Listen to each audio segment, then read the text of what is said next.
Hello दोस्तों, आज के वीडियो में बात करेंगे कि जीके का कुछ महत्वपूर्ण क्वेश्चन, जीके का कुछ महत्वपूर्ण क्वेश्चन जो रहेगा इकोनॉमिक न्यूज़ मतलब आर्थिक समाचार पे रहेगा। क्या चीज़ पे रहेगा? आर्थिक समाचार पे। और कितना क्वेश्चन रहेगा? टोटल 32 क्वेश्चन रहेगा। और आगे क्वेश्चन आएगा टोटल हर वो टॉपिक का 100+ क्वेश्चन करवाया जाएगा। कितना? 100+ क्वेश्चन करवाया जाएगा। टोटल क्वेश्चन कितना करवाया जाएगा? 100+। हर वो चैप्टर पे चैप्टर वाइज करवाया जाएगा। कितना चैप्टर है उसके बारे में भी पहले जानकारी लेंगे, तब क्लास शुरू करेंगे। 2 मिनट के अंदर में सारा कुछ जानकारी लेंगे और कितना कितना वाइज नंबर रहेगा सारा कुछ जानकारी 2 मिनट के अंदर में। इसके बाद क्वेश्चन करेंगे। पैरामेडिकल 2025 में जो आपका एग्ज़ाम होने वाला रहेगा और क्या चीज़ पे होने वाला है उसके लिए है। और इकोनॉमिक न्यूज़ मतलब आर्थिक समाचार पे रहेगा। कितना? आज के लेक्चर में 32 क्वेश्चन करेंगे। क्या चीज़ का है? जीके का क्वेश्चन है। चलिए चलते हैं न्यू पेज पे। ये सारा आपका चैप्टर है, ये सारा से आपको पढ़ाया जाएगा। हर एक वो टॉपिक पे 100 क्वेश्चन करवाया जाएगा। कितना? 100 क्वेश्चन करवाया जाएगा हर वो टॉपिक पे। यानी 17 चैप्टर है, 17 चैप्टर है तो 1700 ऑब्जेक्टिव करवाया जाएगा। कितना करवाया जाएगा? 1700 प्लस में 1700 ये ऑब्जेक्टिव तो डेली होगा। एग्ज़ाम से पहले हर वो चैप्टर वाइज का एक मैराथन क्लास आएगा। एग्ज़ाम से पहले मैराथन क्लास आएगा जिसमें से ये 1700 के अलावा 200 क्वेश्चन रहेगा। 200 क्वेश्चन 1700 के अलावा जितना सब्जेक्ट वाइज है 200 करेगा। यानी 1700 ये इस जीके का जनरल नॉलेज का 1700 सिर्फ। और अलग अलग सब्जेक्ट का अलग अलग आएगा तो उसके लिए अलग अलग वीडियो में। और 200 क्वेश्चन कब करवाया जाएगा? एग्ज़ाम से पहले न्यू क्वेश्चन रहेगा। 1700 के अलावा न्यू क्वेश्चन 200। वैसे 2100 क्वेश्चन करवाएंगे। कितना करवाएंगे? 2100 क्वेश्चन। लेकिन 1900 बाद में जो 200 बच जाता है वो अभी नहीं बताएंगे। ये आपका 200 रहेगा सिक्योरिटी, जो आप ये पढ़ के जाइएगा, ये पढ़ के जाइएगा, ये पढ़ के जाइएगा। ये 200 में से ये दोनों में से रहेगा। ये 200 क्वेश्चन के लिए ये दोनों में से रहेगा। 1700 प्लस 200 मिला के दोनों में से छांट के 200 क्वेश्चन आएगा, वही आपका रहेगा। तो चलिए, ये सारा चैप्टर है जिसमें से आज लेके आए हैं इकोनॉमिक न्यूज़ पे। और आगे ये सारा आपका डिपार्टमेंट हो गया। ये सारा आपका डिपार्टमेंट हो गया। जिसको जो डिपार्टमेंट में जाना है वो डिपार्टमेंट में एडमिशन करवा सकते हैं। टोटल कितना है? 11 ठो डिपार्टमेंट है पैरामेडिकल के लिए। किसके लिए? पीएम के लिए। पैरामेडिकल जो इंटर लेवल पे होता है। और देखा जाए आपका सब्जेक्ट वाइज कितना है तो ये सामान्य विज्ञान हो गया 25 क्वेश्चन। और अंकगणितीय योग्यता हो गया 15 number, Hindi 15 number, English 15 number, सामान्य ज्ञान 15 नंबर, यानी 20 नंबर। 20 नंबर सही करने के लिए आपको कितना ऑब्जेक्टिव करवाया जाएगा? 1700। 200 और 200 यानी 400 आपका रहा, प्लस में ये 200 और यहाँ 400 नहीं, सिर्फ 200। ये दोनों में से छट के आएगा। तो आपका इतना अगर आप कर लेते हैं तो इसके लिए चिंता करने की बात नहीं है। चिंता करने की मतलब आपको 20 नंबर सही करने के लिए कोई चिंता की ज़रूरत नहीं है। बात रहा इंग्लिश, हिंदी, सामान्य ज्ञान और सामान्य विज्ञान और अंकगणित के लिए कब आएगा? सामान्य विज्ञान के लिए 25 क्वेश्चन है तो उसके लिए कुछ जल्द ही आएगा और उसके लिए बताया जाएगा कि कितना ऑब्जेक्टिव करवाया जाएगा। आज की क्लास में चलिए 32 ऑब्जेक्टिव देखते हैं। सबसे पहले आपके लिए लेकर आए हैं आर्थिक सुधार और उदासीनीकरण, इकोनॉमिक रिफॉर्म एवं लिबरलाइजेशन। भारत में आर्थिक सुधार किस वर्ष शुरू हुए? 1985 में, 1991 में, 2000 और 2010 में। तो इस क्वेश्चन का राइट आंसर बताइए कि आर्थिक सुधार किस वर्ष लागू हुआ? 1985 में, 1951 में, 2000 में, 1910 में। इस क्वेश्चन का राइट आंसर क्या होगा? आप सभी जवाब दीजिए कमेंट बॉक्स में। और ये क्वेश्चन का आंसर क्या हो जाएगा 1991। कितना हो जाएगा 1991। इस तरह से अगला क्वेश्चन पे चलिए। अगला क्वेश्चन आपके सामने आ गया है और इस क्वेश्चन का आंसर बताइए क्या होगा। कहता है 1991 में आर्थिक सुधारों के समय भारत प्रधानमंत्री कौन थे। भारत के प्रधानमंत्री कौन थे। राजीव गांधी, पीवी नरसिम्हा राव और अटल बिहारी वाजपेयी, मनमोहन सिंह। यानी 1991 ईस्वी में आर्थिक सुधारों के समय भारत का प्रधानमंत्री कौन थे। तो आपका कौन हो जाएगा पीवी नरसिम्हा राव। कौन था पीवी नरसिम्हा राव 1991 के ईस्वी में थे। बी नंबर इस क्वेश्चन का राइट आंसर। अगला क्वेश्चन आपके सामने आया है और इस क्वेश्चन में कहता है एलपीजी का पूर्ण रूप क्या है। भूमि पेट्रोलियम गैस और उदासीनीकरण, निजीकरण, वैश्वीकरण, ऋण, पेंशन, गारंटी और कानूनी प्रक्रिया हासन। इस क्वेश्चन का राइट आंसर क्या होगा। एलपीजी का पूर्ण रूप कहाँ है ना। एलपीजी का फुल फॉर्म क्या होता है लिक्विड पेट्रोलियम गैस। और एलपीजी का पूर्ण रूप क्या होगा तो उदासीनीकरण, निजीकरण, वैश्वीकरण। ये ऑप्शन नंबर बी इस क्वेश्चन का क्या हो जाएगा सही हो जाएगा। इस तरह से अगला क्वेश्चन कहता है भारत में निजीकरण की प्रक्रिया को बढ़ावा देने का मुख्य उद्देश्य क्या था।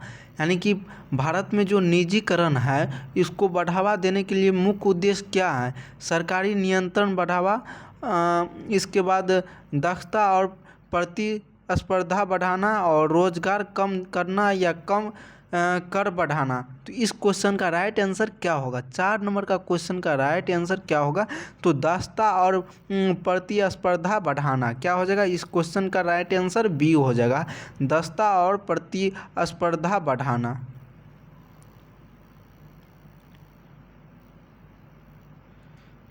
और ये क्वेश्चन क्या कहते हैं वैश्वीकरण का भारतीय अर्थव्यवस्था पर क्या प्रभाव पड़ा। वैश्वीकरण से भारतीय अर्थव्यवस्था पर क्या प्रभाव पड़ा है। केवल नकारात्मक, सकारात्मक, मिश्रित प्रभाव और कोई प्रभाव नहीं। तो 5 नंबर का क्वेश्चन आपके सामने कहता है वैश्वीकरण से भारतीय अर्थव्यवस्था पे क्या प्रभाव पड़ा है। तो क्या प्रभाव पड़ा है मिश्रित प्रभाव पड़ा है, सब प्रभाव पड़ा गया है। इस तरह से अगला क्वेश्चन आपके सामने कहता है वित्तीय क्षेत्र में और बैंकिंग, फाइनेंशियल सेक्टर में एन बैंकिंग। इससे अगला क्वेश्चन आने वाला है। फाइनेंशियल सेक्टर और बैंकिंग से आगे क्वेश्चन आने वाला है। इस तरह से आपके क्वेश्चन करवाया जाएगा। हर वह यानी कि अलग अलग टॉपिक से क्वेश्चन लिया गया है। कहता है भारतीय रिजर्व बैंक आरबीआई जो है उसका स्थापना किस वर्ष हुई थी। आपकी जीके नॉलेज में जो है, जीके जनरल नॉलेज में इसी तरह क्वेश्चन पूछा जाएगा। एक क्वेश्चन उससे उठाएगा, एक क्वेश्चन उससे।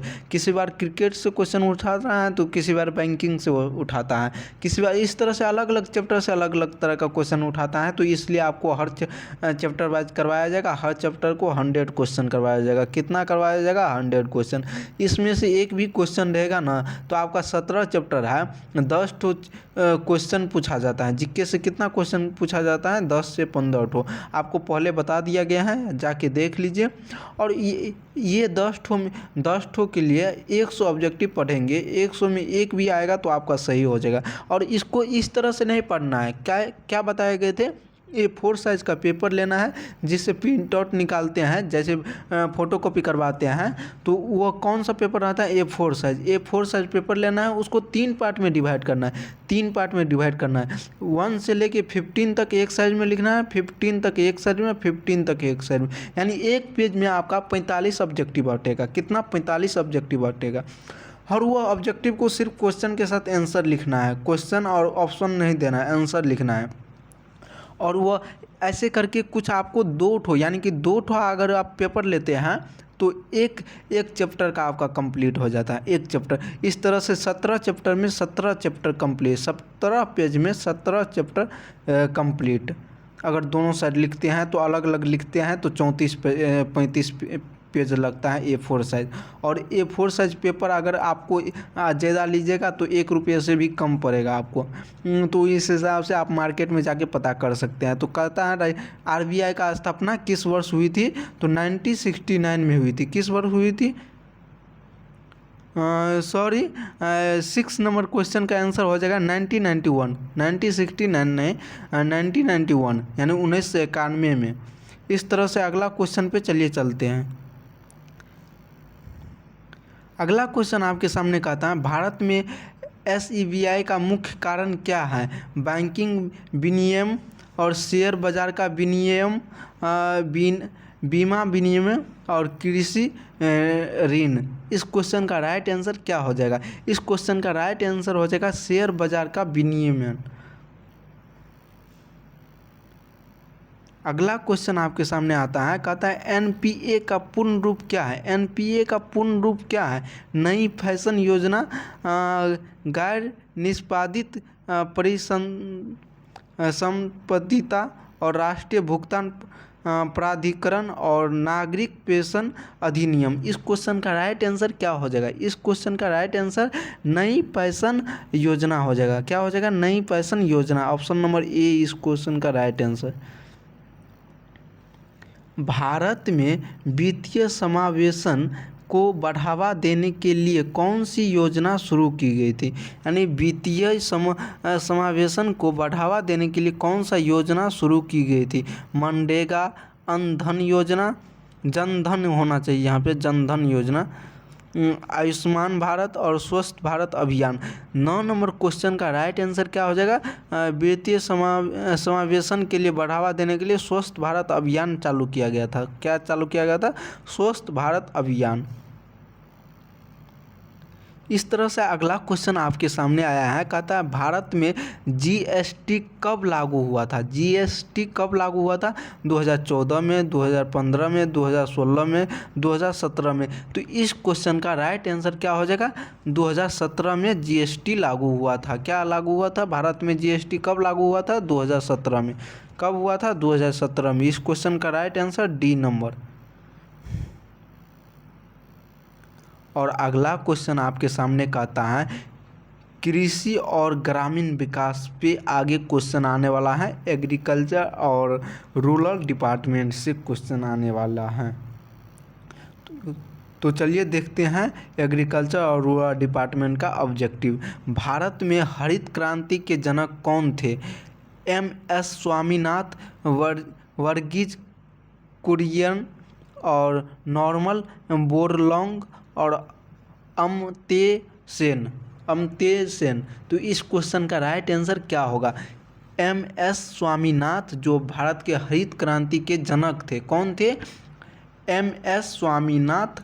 और इसको आप गूगल पे सर्च करिएगा तो अलग अलग नाम से दिखाई देगा। अगर आपको ऑप्शन में रहेगा स्वामीनाथ तो केवल स्वामीनाथ देकर आ जाना है। स्वामीनाथ देखना है और टिक लगा देना है। और अलग अलग ऑप्शन रहेगा तो वो सब नहीं देना है। स्वामीनाथ एक हेडलाइट रहेगा स्वामीनाथ, तो वो टिक लगा के आ जाना है एग्जाम में। हरित क्रांति का जनक कौन था? स्वामीनाथ।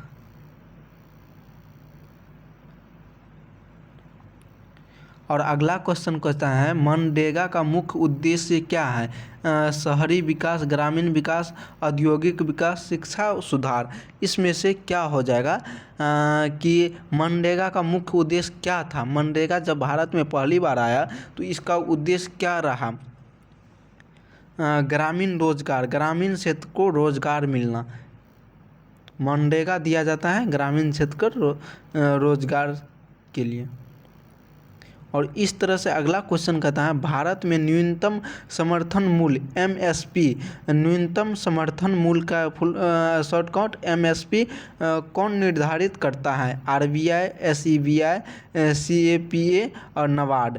तो इस क्वेश्चन का राइट आंसर क्या हो जाएगा? इस क्वेश्चन का राइट आंसर क्या हो जाएगा? CACP। भारत के न्यूनतम समर्थन मूल्य क्या कौन निर्धारित करता है? CACP।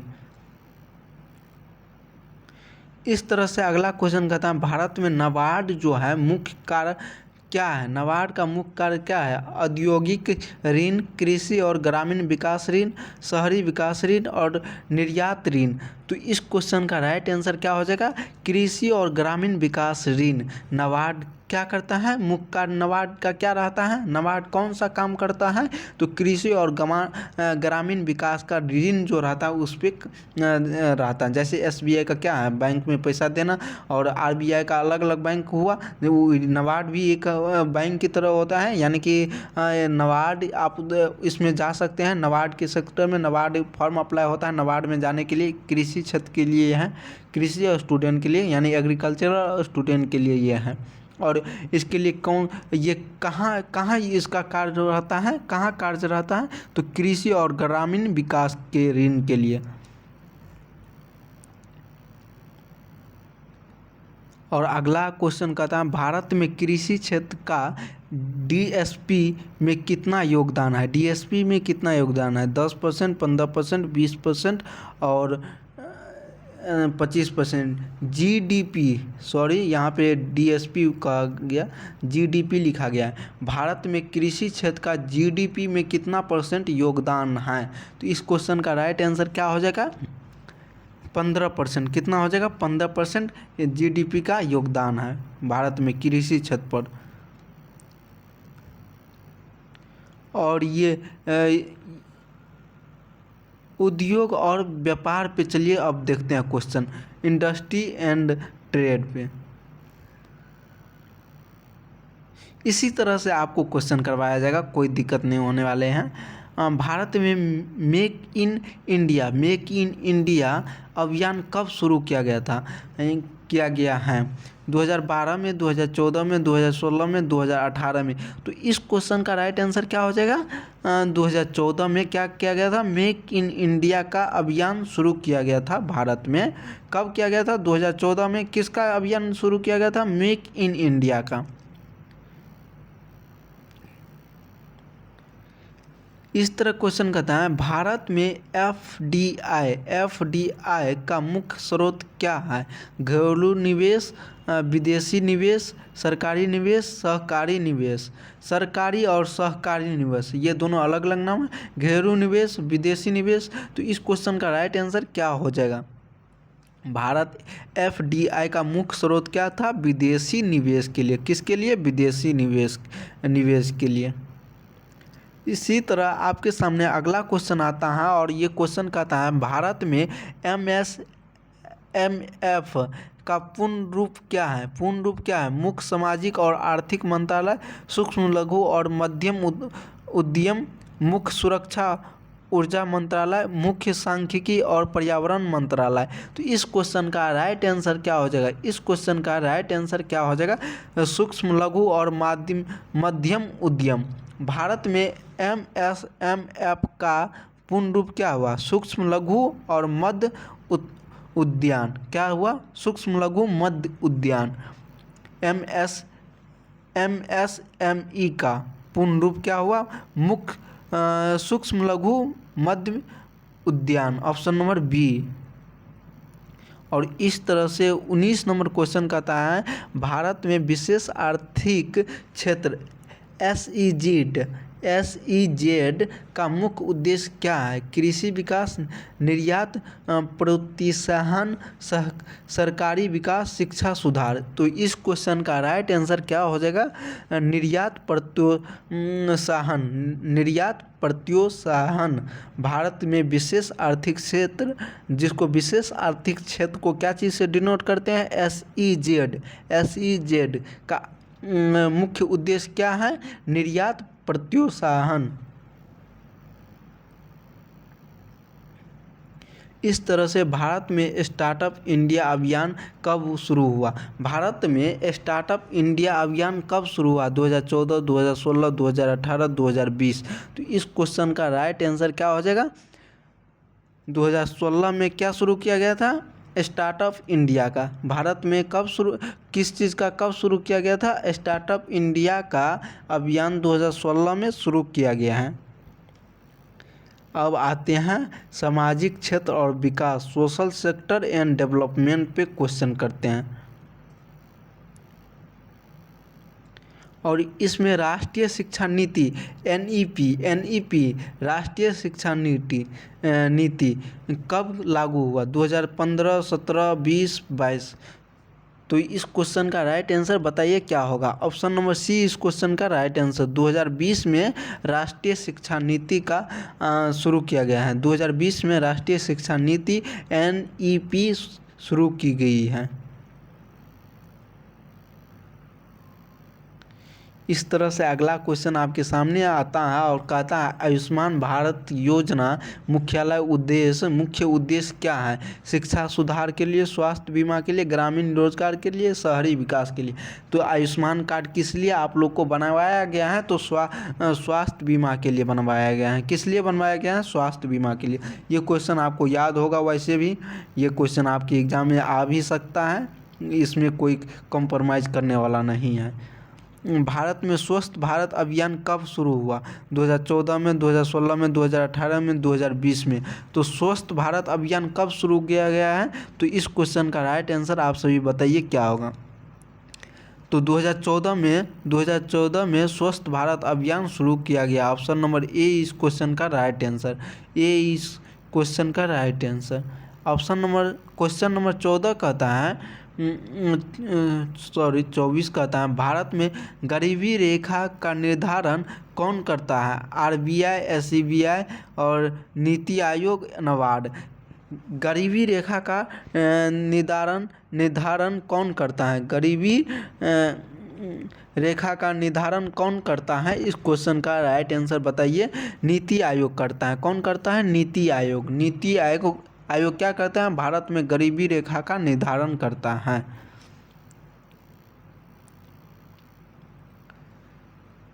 भारत में मानव विकास सूचांक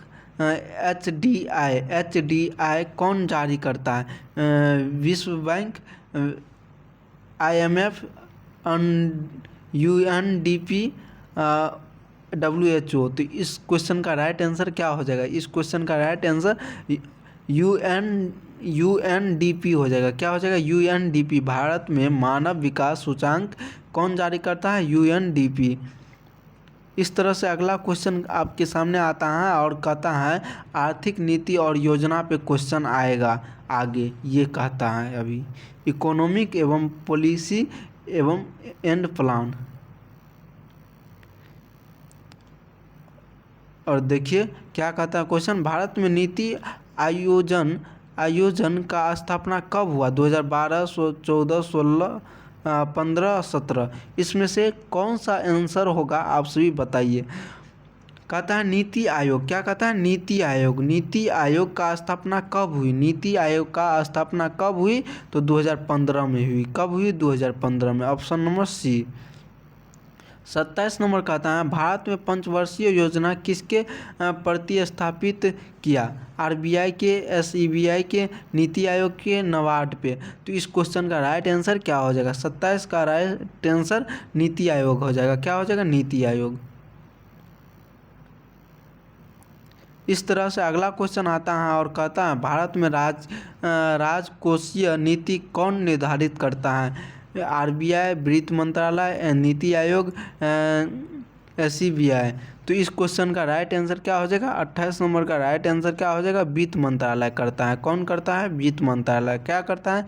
राजकोषीय नीति का निर्धारण करता है। इस तरह से अगला क्वेश्चन कहता है भारत में मौद्रिक नीति का निर्धारित कौन करता है? आरबीआई, वित्त मंत्रालय, नीति आयोग, एसईबीआई। तो इस क्वेश्चन का राइट आंसर क्या हो जाएगा? आरबीआई करता है। क्या करता है? मौद्रिक नीति का निर्धारित करता है। मौद्रिक नीति का निर्धारित कौन करता है? आरबीआई करता है। भारत में बजट कौन प्रस्तुत करता है? बजट कितना कहता है? ये कौन प्रस्तुत करता है? कौन दिखाता है? प्रधानमंत्री, वित्त मंत्री या राष्ट्रपति या आरबीआई गवर्नर? इस क्वेश्चन का राइट आंसर क्या हो जाएगा? वित्त मंत्री करता है। कौन करता है? वित्त मंत्री। और अगला क्वेश्चन आपको मिलेगा अंतर्राष्ट्रीय व्यापार और संबंध से, इंटरनेशनल ट्रेड रिलेशन से। WTO, भारत का WTO सदस्य कब बना? 1991 में, 1995 में, 2000 में, 2010 में। तो इस क्वेश्चन का राइट आंसर बताइए क्या होगा। 31 क्वेश्चन का राइट आंसर 1995 हो जाएगा। क्या हो जाएगा? 1995 में क्या हुआ था? WTO का सदस्य बना था। और IMF का सदस्य कब बना? 1945 में, 1950 में, 1960 में, 1970 में।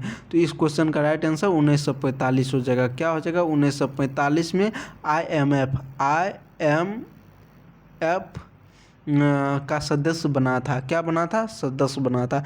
आज की क्वेश्चन में 1 से लेके 32 क्वेश्चन करवाया गया। क्या 1 से लेके 32 क्वेश्चन करवाया गया? 1 से लेके 1 to 32 क्वेश्चन करवाया गया है सिर्फ 25 मिनट में। और यह क्वेश्चन आप लोग के लिए कितना इम्पोर्टेंट है आप सभी खुद जान सकते हैं। अगर नहीं पता है तो आपके लिए प्रीवियस क्वेश्चन पेपर आपके सामने लेके आएगा, प्रिंट आउट लेके आएंगे और दिखाएंगे कि देखिए आपके लिए कि यही क्वेश्चन है या नहीं है, वह भी आपको मिलेगा। और पहले तो आपको 100 क्वेश्चन करना पड़ेगा। क्या 100 क्वेश्चन करना पड़ेगा, जिससे वो सारा क्वेश्चन आपको बनने लगेगा, जिससे आपको अनुभव हो जाएगा ये सब क्वेश्चन अब हमको तैयारी है 3 महीना के अंदर में। कैसे तैयारी हो गया आपको खुद पता नहीं चलेगा। इसके लिए आपको इस चैनल से जुड़ना होगा। उसके लिए क्या करना पड़ेगा, यानी कि एग्ज़ाम से पहले आपको तैयारी करने के लिए इस चैनल से जुड़ना पड़ेगा और हर वो लेक्चर देखना पड़ेगा। A4 साइज पेपर में A4 साइज पेपर में आपको बनाना पड़ेगा 3 लाइन। क्या 3 लाइन बनाना पड़ेगा? और तीनों लाइन में कैसे कैसे बनाना है? First, second, third. इसमें 1 से लेके 15 तक, 15 से 30 तक और 30 से 45 तक, इस तरह से आपको बनाना है और आगे आपको तैयारी करना है। क्या आगे आपको तैयारी करना है? तैयारी करने के बाद आप लोग को खुद जानकारी हो जाएगा कि 35 पेज में या 17 पेज में आपका एक सब्जेक्ट ख़त्म, समाप्त। और इस तरह से आपका 5 सब्जेक्ट हैं, physics, chemistry, bio, physics, chemistry, bio